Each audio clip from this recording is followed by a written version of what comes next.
কবিতাৰ শিৰোনাম মই বিজ্ঞ কবি আৰু আবৃত্তিকাৰ দীপজ্যোতি।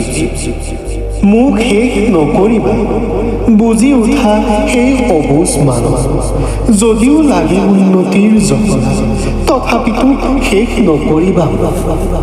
কথা ক'ব পৰা হ'লে ক'লোহেঁতেন, মোৰ পৰশতে প্ৰাণবায়ু আছে তোমালোকৰ, মোৰ পৰাই পোৱা শীতলতা, মোক শেষ নকৰিবা।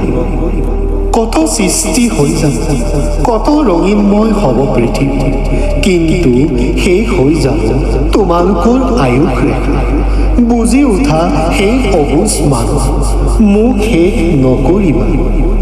মোক ধ্বংস কৰিবলৈ কত কি পৰিকল্পনা, ব্যৱহাৰ কৰিছা ৰাজনৈতিক শক্তি, কেৱল লাগে তোমালোকক সৃষ্টি। মই দি আছো বায়ু, পানী আৰু ছাঁ, বুজি উঠা সেই অজান জনতা, মোক ধ্বংস নকৰিবা।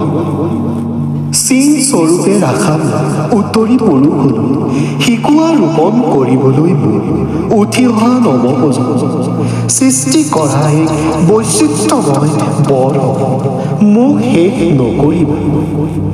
নালাগে মোক অজস্ৰ মৰম, নালাগে মোক আদৰ সাদৰ, ময়েই ৰাখিম ধৰিত্ৰী আই চিনাকি, মই কৰিম তোমালোকৰ আয়ুস দীঘল, বৰ্তাই ৰাখিম পৃথিৱীৰ ভাৰসাম্যতা, দি যাম বিশুদ্ধ বায়ু আৰু ছাঁ, মোক শেষ নকৰিবা, মোক শেষ নকৰিবা।